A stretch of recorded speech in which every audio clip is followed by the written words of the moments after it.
Okay, so we are back again. हम लोग auditor वाले क्लास में थे। ये वाला क्लास मैं यूट्यूब पे अपलोड करूँगा, डोंट वरी। कैजुअल वैकेंसी का पूरा प्रोविजन हम वहाँ पे अपलोड कर रहे हैं।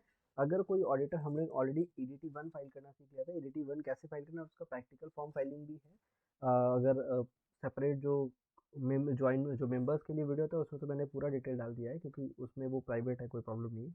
और जो क्लास वाले हैं उनको भी मैंने डाल के रखा हुआ है। बट जो यूट्यूब पे जाएगा उसमें मैं थोड़ा डेटा हाइड करूंगा, बिकॉज पब्लिक नहीं कर सकता किसी की पर्सनल इन्फॉर्मेशन, राइट। राइट, आगे बढ़ते हैं।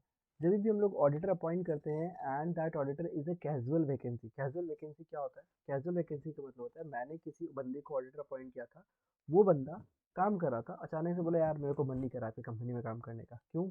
कोई भी रीजन हो सकता है। It's called casual vacancy. वो अगर रेजिग्नेशन दे रहा है, वो उसका डेथ हो जा रहा है, वो इन बैंकरप्ट हो जा रहा है, वो इन मतलब पागल हो जा रहा है, बीमार हो गया, कुछ प्रॉब्लम हो गया, कोई भी अगर डिस्क्वालिफिकेशन अट्रैक्ट हो जा रहा है, इन दैट सिनेरियो वो क्या करेगा? वो अपने आप को सिंपल सा बोलेगा कि भैया हम अब हम काम नहीं कर सकते हैं आपकी कंपनी में और हम जा रहे हैं रेजिग्नेशन देने। This vacancy is called casual vacancy. ठीक है, अब ये किसी रीजन से हो, कोई फर्क नहीं पड़ता है। आज अपने स्क्रीन पे आते हैं। देखो, आज हम लोग ऑडिटर पॉइंट का देखेंगे, बट कैजुअल वैकेंसी को कैसे करना होता है वो देखेंगे। अगर एक्ट का रेफरेंस देखना चाहोगे तो सेक्शन 139 के अंदर पूरा का पूरा कैजुअल वैकेंसी का जो स्टेप्स है वो बताया गया है। अब वहाँ पे जाके पढ़ना तो आप पढ़ सकते हो। कंपनीज एक्ट का अगर आपके पास डायरेक्ट है तो बहुत बढ़िया बात है, नहीं है तो आप एमसीए के ई बुक यूज़ कर लेना। ठीक है, अपार्ट फ्रॉम दैट आपको जो ड्राफ्ट चाहिए, जो भी पढ़ने का इन्फॉर्मेशन है, वो आई विल ट्राई कि मैं उसको साइट के ऊपर डाल दूँ। आपको वेबसाइट के नीचे, वीडियो के नीचे, अगर यूट्यूब पे देख रहे हो तो नीचे डिस्क्रिप्शन में एक लिंक मिल जाएगा, उस पर क्लिक करके आप वहाँ पे जा सकते हो। इन केस अगर ऑडिटर से रिलेटेड कोई भी प्रॉब्लम है तो we have started a free consultancy for all the new companies. जो भी आपकी अगर कोई कंपनी है, प्राइवेट लिमिटेड कंपनी, तो एक नीचे वीडियो के नीचे एक गूगल का फॉर्म रहेगा, उसको फिलअप कर दीजिए कि भैया आपको ऑडिटर अपॉइंटमेंट में क्या प्रॉब्लम हो रहा है, क्या आपका इशू चल रहा है, जो भी है that will be free of cost. And आप वो फॉर्म फिलअप करेंगे, देन आपको कम्युनिकेट किया जाएगा कि भैया ये वाला टाइम शेड्यूल हुआ है आपके लिए, आपको उस टाइम पे कॉल के लिए अवेलेबल रहना होगा। क्लियर? या फिर मीटिंग, जो भी जूम मीट वगैरह जो भी ऑप्शन रहेगा उस टाइम आपको बता दिया जाएगा। ठीक है, बट हाँ, ये एक दिन में 100 लोगों को नहीं बताया जाता है। एक दिन में 2 या 3 क्लाइंट को ही, 2 या 3 जो भी यूट्यूब के थ्रू आ रहे हैं उनको ही ये इस तरीके से एंटरटेन किया जाता है। ठीक है, क्योंकि बहुत सारा अगर मैं यही करना स्टार्ट कर दिया तो फिर तो हो गया बेड़ा गर्क। ठीक है, अपना पूरा प्रैक्टिस बंद करके मेरे को सिर्फ यूट्यूब का प्रॉब्लम सॉल्व करना स्टार्ट करना होगा। पॉइंट इज, मेरे को उससे प्रॉब्लम नहीं है, बट पॉइंट इज कि आप लोग लाइक नहीं करते हो ना, मोटिवेशन नहीं आता। कर दो यार। चलो, जब भी ऑडिटर को आप अपॉइंट करने जा रहे हो, नॉर्मली एक सबसे इंपॉर्टेंट पॉइंट अपने ध्यान में रखिएगा। आपकी एक छोटी सी कंपनी है, आपकी खुद की कंपनी है, क्लियर? आप अगर 23-24 फाइनेंशियल में ऑडिटर अपॉइंटमेंट करते हो, ठीक है, तो ये ऑडिटर ऑडिट करेगा कौन से बुक को? 2023-24 के बुक्स को। लेकिन करेगा कब? अगले साल। मतलब जब आपका फिनांशियल होगा 2024-25 का, ये फिनांशियल जब चलना स्टार्ट होगा, तो क्योंकि 2023-24 का बुक्स कब क्लोज हो रहा है? 31/3/2024 को क्लोज हो रहा है बुक्स। तो बुक्स क्लोज होने के बाद ही तो ऑडिटर आके बुक्स को चेक करेगा ना बॉस, कि भैया आपका सारा बुक सही है, सारा कुछ ओके है, तब तो चेक करेगा। तो ऑडिटर का काम वो स्टार्ट होता है 24-25 में, मतलब अगले साल। ऑडिटर ऑडिटिंग का काम कब करता है? नेक्स्ट ईयर 24-25 में करेगा। बट जो हम लोग बुक्स चेक करते हैं, जो बुक्स बनाते हैं, वो कब का बनाते हैं? 22-23। ऑडिटर कौन सा बुक देखता है? 22-23। ऑडिटर रिपोर्ट किसका देता है? 22-23 का। मतलब ऑडिटर सब कुछ देता है पिछले साल का, लेकिन काम कब करता है? अगले साल। एकदम क्रिस्टल क्लियर। ये मिसकॉन्सेप्शन बहुत लोगों का रहता है कि भैया मैंने तो पिछले साल ऑडिटर अपॉइंट किया था और इस साल नया ऑडिटर अपॉइंट करूंगा। जो आपने पिछले साल ऑडिटर अपॉइंट किया था ना, वही बंदा इस साल ऑडिट करेगा। ठीक है, पिछले साल आपने ऑडिटर अपॉइंट कर दिया, अब उसको ही इस साल बैलेंस शीट में साइन करना होगा। ये बात का कंफ्यूजन बहुत लोग को रहता है। तो मेक श्योर आपका जब भी ऑडिटर अपॉइंटमेंट होगा, करेंट ईयर में अगर कर रहे हो, ठीक है, तो वो next year balance sheet sign करेगा। जो पिछले साल हुआ था वो इस साल बैलेंस शीट साइन करेगा। क्लियर? ये कॉन्सेप्ट कंफ्यूजन होता है बहुत लोगों का, मतलब अक्सर ये वाला पॉइंट मेरे को मिलता है। चलिए, एक्चुअली इसका मिसयूज़ भी किया जाता है बहुत जगहों पे। क्या करते हैं, जैसे कुछ कुछ, मैं नाम नहीं लूँगा, कुछ कुछ वेबसाइट है जो बहुत सस्ता में इनकॉर्पोरेशन करते हैं। सस्ता में जैसे 4,000-5,000 में कंपनी इनकॉर्पोरेट, 3,000 में भी बहुत लोग का कंपनी इनकॉर्पोरेट कर देते हैं। कंपनी इनकॉर्पोरेशन के बाद बोलते हैं कि भैया ऑडिटर अपॉइंटमेंट करना मैंडेटरी है, हम आपको ऑडिटर अपॉइंट कर दे रहे हैं। ऑडिटर अपॉइंटमेंट करने के बाद शुरू होता है काम। ऑडिटर अपॉइंटमेंट करने के बाद वो बोलते हैं कि भैया हमको ऑडिटर ऑडिट करने का हम हमसे चार्ज करेंगे 30,000। अब या तो आप उनसे ऑडिट कराओ या तो उनसे रेजिग्नेशन लो। और एक्ट बोलता है अगर आप उनको रेजिग्नेशन लेना चाहते हैं तो आपको उनका जितना ड्यू बनता है आपको पूरा पेमेंट करना होगा, तभी आप रिजाइन कर वो रेजिग्नेशन देने के लिए बाध्य है। अदरवाइज वो रिजाइन नहीं करेगा। जब तक पिछला ऑडिटर आपका रिजाइन नहीं करता आपकी कंपनी में नया ऑडिटर अपॉइंट नहीं हो सकता है। क्लियर? एनी हाउ आप कुछ भी कर लीजिए, नहीं हो सकता है। अगर आप फ्रॉडुलेंटली किसी तरीके से किसी और ऑडिटर को पकड़ के ला भी देते हैं तो वो जो आपका पुराना ऑडिटर था वो आपके अगेंस्ट एक्शन ले सकता है, पहला चीज़। दूसरा, जो नया ऑडिटर आएगा उसके अगेंस्ट भी एक्शन हो सकता है। तो मेक श्योर आप इस तरीके का कोई भी उटपटांग हरकत ना करें। ऑडिटर अपॉइंटमेंट करते समय बहुत ध्यान रखें कि जो आप अपॉइंट कर रहे हो वो उटपटांग हरकत नहीं करेगा। ऐसा बहुत लोग के साथ होता है, अपॉइंटमेंट के बाद बोला जाता है कि भैया मेरे को इतना चार्ज कर रहा है। ठीक है, तो मेक श्योर आप ये सब चीज़ को लेकर क्लियर रहे। नेक्स्ट, अपॉइंटमेंट करना कैसे था? सबसे पहले चेक कर लो कि आपके जो ऑडिटर थे उन्होंने आपकी कंपनी में एडीटी फाइल कर दिया है। कैसे चेक करेंगे? एमसीए का साइट है हमारा, ये सेक्शन 1, ये अच्छा तुम्हारे लिए ई बुक खोल के रखा था, सॉरी। आप एमसीए के ई बुक में आ जाना, ठीक है। यहाँ पे एक्ट में कंपनी एक्ट चूज कर लेना एंड देन ये आपका ई बुक खुल जाएगा। सेक्शन 139 के अंदर आओगे आप तो ये देखो पूरा का पूरा प्रोविजन यहाँ पे सबसेक्शन 8 के अंदर दिया हुआ है। ठीक है, you just need to go through it. और अगर पूरा पढ़ना है तो यहाँ से पढ़ लो, बेस्ट है क्योंकि ये गवर्नमेंट का है। ठीक है, आ जाओ एमसीए की साइट पे चलते हैं अपने नॉर्मली। यहाँ आने के बाद आपको जाना कहाँ पे है? ये जो ऑप्शन दिख रहा है ये ऑप्शन, ये V3 पोर्टल का ऑप्शन है मेरे हिसाब से, जहाँ तक अपने को समझ में आया आज तक। ठीक है, और इसी पे अगर एमसीए सर्विस पे क्लिक कर दूंगा तो ये V3 साइट का मेन्यू खुल जाएगा। देखो इस पर क्लिक कर दिया तो ये V3 का हो गया।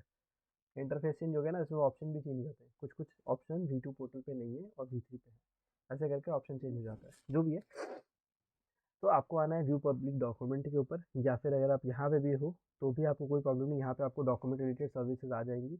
ये वाला चीज़ बहुत जल्दी शिफ्ट हो जाएगा पूरा का पूरा V3 पे, तो मैं उसको सेपरेट वीडियो बना दूंगा। ठीक है, आपको व्यू पब्लिक डॉक्यूमेंट पे आना है। इंटरफेस फिलहाल सेम ही मिलेगा। कंपनी नेम, आप कोई भी कंपनी का नाम आप चूज़ कर लो। संदीप बोलकर मैं एक कंपनी चूज़ कर लेता हूँ जो कि मेरा नाम है,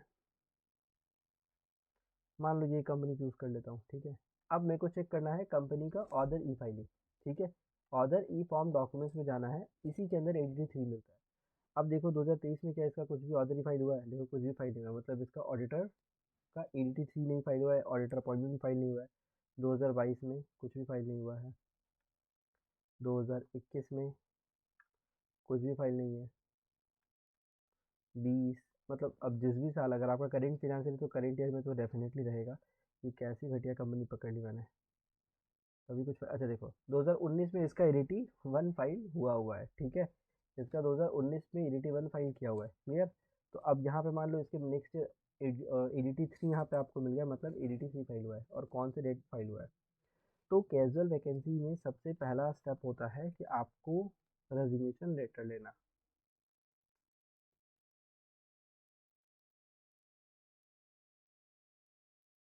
रेजिग्नेशन लेटर लेना, ये फर्स्ट स्टेप होता है। अब ये रेजिग्नेशन लेटर आइदर आप स्पीड पोस्ट से ले सकते हो, रजिस्टर्ड पोस्ट से ले सकते हो, या फिर थ्रू मेल ले सकते हो, कोई प्रॉब्लम नहीं। हैंड डिलीवरी भी अलाउड है। ठीक है, आप रेजिग्नेशन लेटर ले लो पुराने ऑडिटर से, उसका पूरा ड्यू क्लियर होना चाहिए। सबसे इम्पोर्टेंट चीज़ है उसका जो भी बकाया वकाया है, कुछ भी अगर आप ड्यू रखते हैं तो वो रेजिग्नेशन नहीं देगा, या फिर अगर नया वाला बंदा आता है तो उसको भी पूछना पड़ता है कि भाई आपका सारा पेमेंट ड्यू क्लियर है ना, क्योंकि अगर उसका क्लियर नहीं है तो मेरा भी क्लियर नहीं होगा। तो इसलिए उनका धर्म बनता है, एक्चुअली ये एक्ट के हिसाब से मैंडेटरी है। ठीक है, नेक्स्ट, सबसे पहले आपको रेजिग्नेशन लेटर लेना है। उसमें लिखा होना चाहिए भाई पर्पज़ क्या है।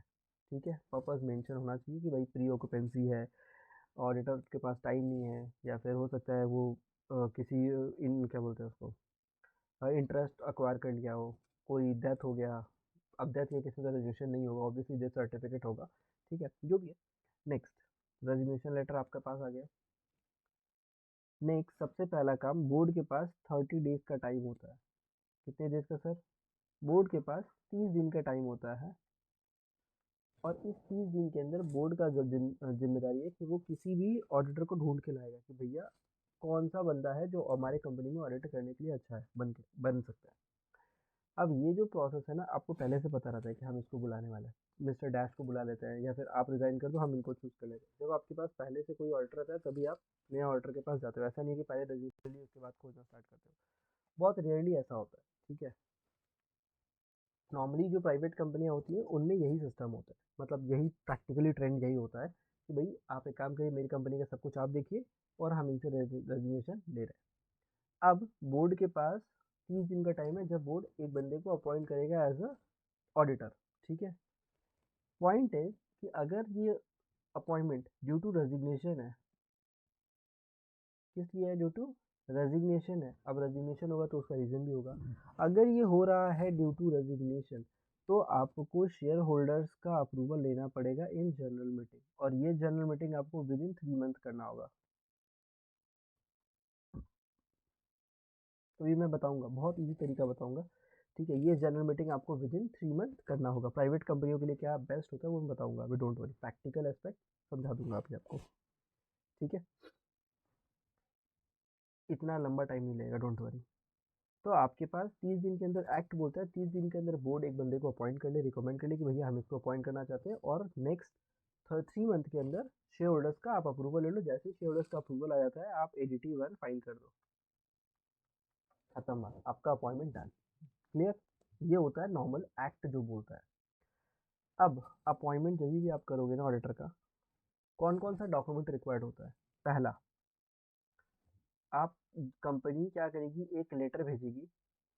किसको भेजेगी? ऑडिटर को, कि भैया वी आर इंटरेस्टेड, हमको पता है कि आप एक अच्छा खासा रेपुटेड फर्म हो, हमारे लोकल एरिया में रहते हो, हम आपको एज अपना ऑडिटर अपॉइंट करना चाहते हैं। आप अपना इंटरेस्ट और आप अपना कंसेंट दोनों आप हमको दे दीजिए। पहला काम। दूसरा काम, ऑडिटर कंपनी को एक लेटर भेजता है अपने लेटर हेड में, जो भी होगा सब लेटर हेड में होगा, या फिर मेल के थ्रू होगा, ऑफिशियल मेल। ऑडिटर, अब ऑडिटर कंपनी को मेल करता है कि भाई यस आई एम इंटरेस्टेड, हमको कोई प्रॉब्लम नहीं है आपकी कंपनी में ऑडिटर बनने के लिए, हमारा कंसेंट रहा, और इसके साथ साथ अपना इंटरेस्ट वो डिस्क्लोज कर देता है। इस चीज़ का मैं ड्राफ्ट आपको वेबसाइट पे डाल दूंगा, साइट के ऊपर डाल दूंगा, वहाँ से ड्राफ्ट देख लेना। क्लियर, इजी हो जाएगा। दूसरा, अगर आपको ड्राफ्ट स्पेसिफिक वर्ड फाइल में चाहिए तो शायद वहाँ पे मैं डालने का कोशिश करूँगा, डलवा दूंगा। अगर वो लोग डाल दिया तो ठीक है, नहीं डाला तो फिर आप मेरे को व्हाट्सअप करना, मैं बता दे दूंगा, आपको फॉरवर्ड कर दूंगा। थर्ड स्टेप, नेक्स्ट क्या होता है सर? नेक्स्ट अब क्या होगा, बोर्ड अपॉइंट करेगा इसको। बोर्ड क्या करेगा? अपॉइंट कर देगा। बोर्ड क्या कर दिया? अपॉइंट। बोर्ड जैसे ही अपॉइंट कर दिया, फोर्थ स्टेप में हो जाता है अब शेयर होल्डर्स का मीटिंग होता है। फोर्थ स्टेप में क्या हो जाता है? शेयर होल्डर्स का मीटिंग होगा, और शेयर होल्डर्स के मीटिंग में ऑडिटर को रेटिफाई कर देता है शेयर होल्डर कि हाँ ठीक है, हमको कोई दिक्कत नहीं, ये बंदा ऑडिटर बन गया तो चलेगा, कोई प्रॉब्लम नहीं है। ठीक है, नेक्स्ट, शेयर होल्डर्स का आपने अप्रूवल ले लिया। ठीक है, अब आपको ADT 1 फाइल कर देना है। ठीक है सर, अब यहाँ पे मैं केस स्टडी वाला पॉइंट बताऊँ। सर मान लो मेरी कंपनी में पिछले ऑडिटर ने ADT 3 फाइल नहीं किया है, उसने मेरे को रेजिग्नेशन भेज दिया, लेकिन ADT 3 फाइल नहीं किया। क्या मैं ADT 1 फाइल करके, सॉरी, क्या मैं अपना ऑडिटर अपॉइंटमेंट करने के लिए प्रोसीड कर जाऊँ? कर जाऊँ। अगर आपको ऑफिशियल कम्युनिकेशन से डेटा मिला हुआ है, ऑफिशियल कम्युनिकेशन के थ्रू आपको ADT 1 रेजिग्नेशन लेटर मिल गया है, you are good to go for the fresh appointment for the casual vacancy. Clear, कोई प्रॉब्लम नहीं है। पॉइंट इज, ये उस ऑडिटर का जिम्मेदारी बनता है कि वो ADT 3 फाइल करे। अगर नहीं फाइल करता तो दैट इज हिज रिस्पॉन्सिबिलिटी, क्योंकि ADT 3 फाइल कौन करता है? ऑडिटर करता है।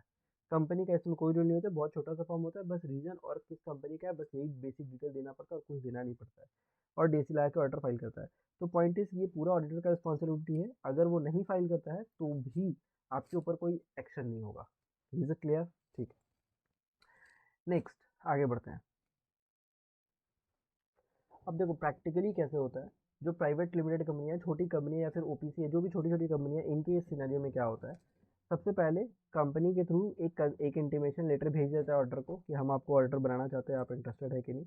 ये अगर नहीं भी भेजते हैं तो भी चल जाता है, बट मेरे हिसाब से भेजना चाहिए, पहला।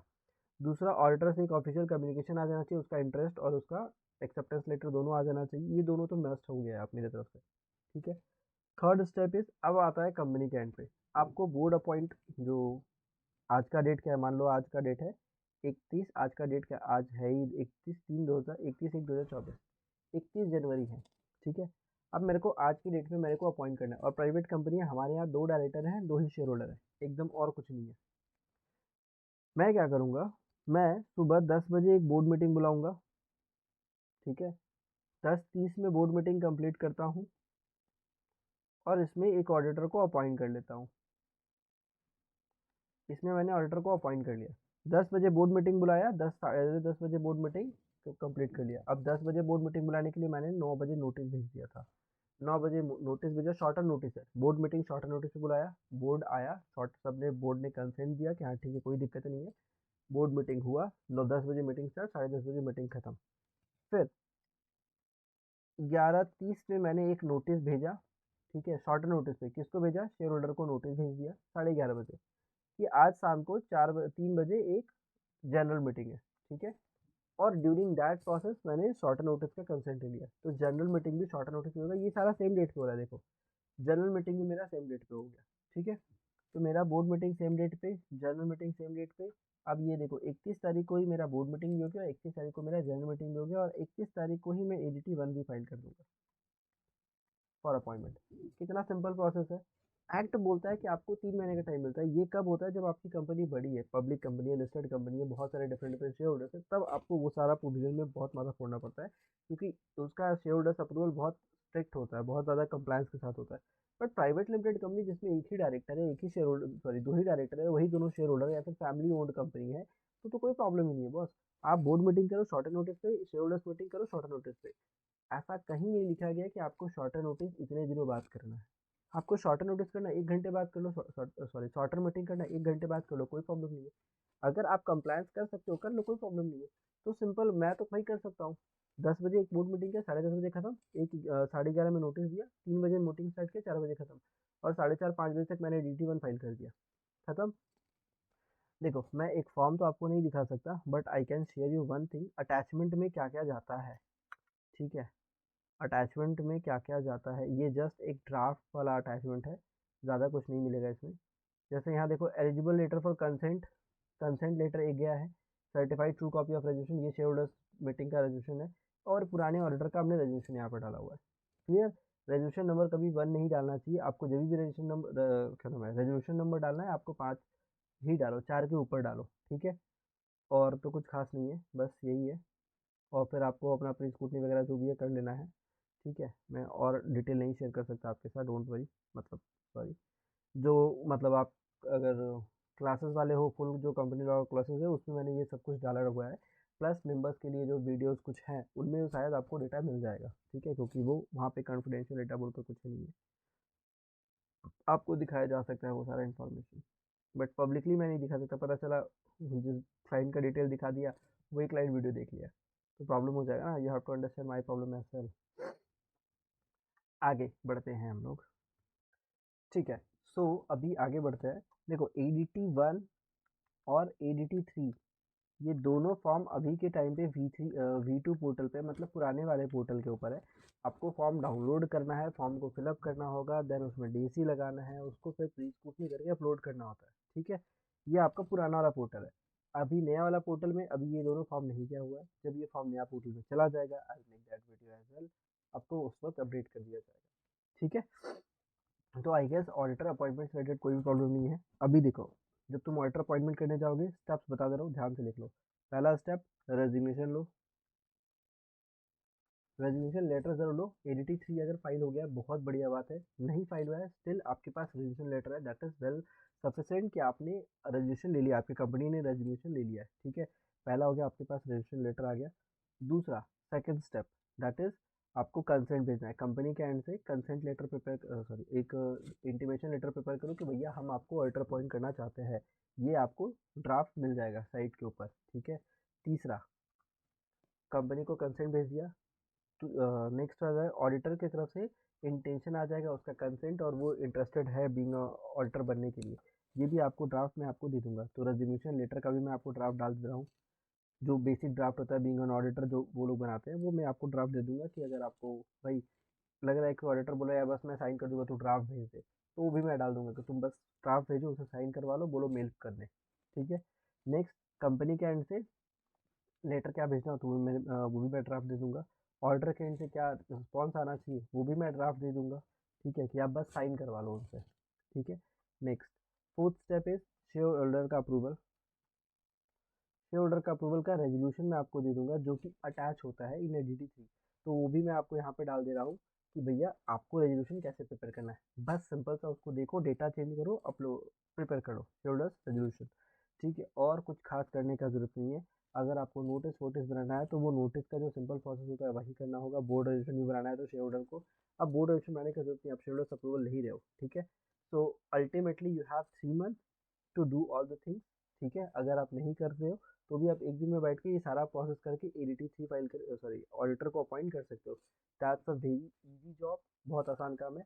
अगर यही काम आप किसी और से करवाने जा रहे हो तो वो चार्ज करेगा, ठीक है। वो ऑब्वियस सी बात है, वही ऑडिटर अपॉइंटमेंट का वो चार्ज करेगा। ऑडिट का बात ही हटाओ, ऑडिट का ऑन एन एवरेज आज के टाइम पे 8,000 रुपये बहुत मिनिमम, 10,000 रुपये एवरेज चल रहा है, ठीक है। 8 से 10,000 रुपये चार्ज होता है।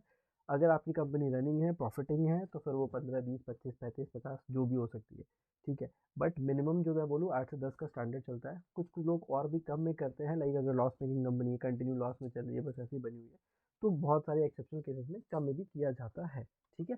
वो डिपेंड करता है आपका ऑडिट फर्म क्या है, कैसे क्या करता है, क्या नहीं करता है, ठीक है। अपार्ट फ्रॉम दैट और क्या बताना है आपको, मेरे एंड से तो मैंने सारा कुछ ही कवर किया है। एडीटी 3 बताया, एडीटी 1 बताया, क्या डॉक्यूमेंट चाहिए आपको उसका ड्राफ्ट भेज दे रहा हूँ, ठीक है।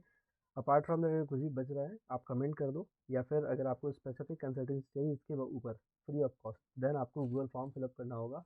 आपको हमारे एंड से अप्रोच कर लिया जाएगा, ठीक है। टाइम दे दिया जाएगा, उस टाइम में आपको कॉल कनेक्ट कर लेना है, ठीक है। या फिर हमारे एंड से जो कॉल जाएगा उसको पिक कर लेना है, सिंपल, ठीक है। चलो, ये वीडियो यहीं पॉज कर लेते हैं, ठीक है। और एक और इन्फॉर्मेशन मैं आपको शेयर करना चाहूँगा, हमारे साइट के ऊपर कंप्लायंस ब्लूप्रिंट एंड स्ट्रैटेजी बोलकर एक कोर्स अपलोड हो रहा है, that is for free of cost for new business man, जो भी नए नए बिजनेस स्टार्ट कर रहे हैं। आप स्टार्टअप है, आपका एंटरप्रेन्योर बनना चाहते हो, आप अपना बिजनेस खुद से रन करना चाहते हो, तो उनके लिए भाई not possible for a business man कि वो लॉ सब कुछ सीखे।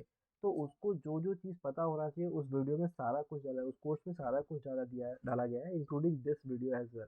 तो आपको वहाँ पे बहुत सारे वीडियोस एक साथ मिल जाएंगे, बैक टू बैक आपको देखना है। और आपकी कंपनी में, एक छोटी सी प्राइवेट लिमिटेड कंपनी में क्या क्या कंप्लायंस होते हैं, कैसे कैसे करना होता है, वो सब मैंने वहाँ पे कवर किया है, सो दैट आपका कोई भी पॉइंट कंफ्यूज ना रहे, मतलब मिसकम्युनिकेशन ना हो जाए, आपको गड़बड़ ना कर ले, आपका प्रोफेशनल कुछ और कर रहा है, आपको कुछ पता ही नहीं है, तो ऐसा कुछ ना हो सके, ठीक है। And that is for free of cost, ठीक है। इंक्लूडिंग अगर कुछ स्टडी मटेरियल वगैरह दूंगा तो वो भी फ्री ऑफ कॉस्ट जाएगा। अभी तो मैं उसको चेंज कर रहा हूँ, बहुत सारा वीडियो पुराना वाला था उसको हटा के सारा वीडियो नया चेंज हो रहा है। तो आई होप ये वीडियो अपलोड होने के बाद फरवरी के आसपास, फरवरी फर्स्ट वीक के आसपास वो पूरा कोर्स अपलोड हो जाएगा, तो आप उसको फ्रेशली कर पाओगे, ठीक है। आज की डेट पे साइट पे जाते हो तो शायद वो कोर्स ना मिले, या फिर सिर्फ उसका नाम मिले। इन फ्यूचर आने वाले एक वीक के बाद, फरवरी 7 के बाद आई गेस आपको पूरा का पूरा कोर्स मिल जाएगा, ठीक है। चलो, मिलते हैं नेक्स्ट वीडियो में। जय हिंद। कम से कम लाइक शेयर कर दिया करो, सब्सक्राइब कर दिया करो, लेकिन नहीं, वो भी नहीं करना है। कितने आलसी लोग हो यार तुम लोग।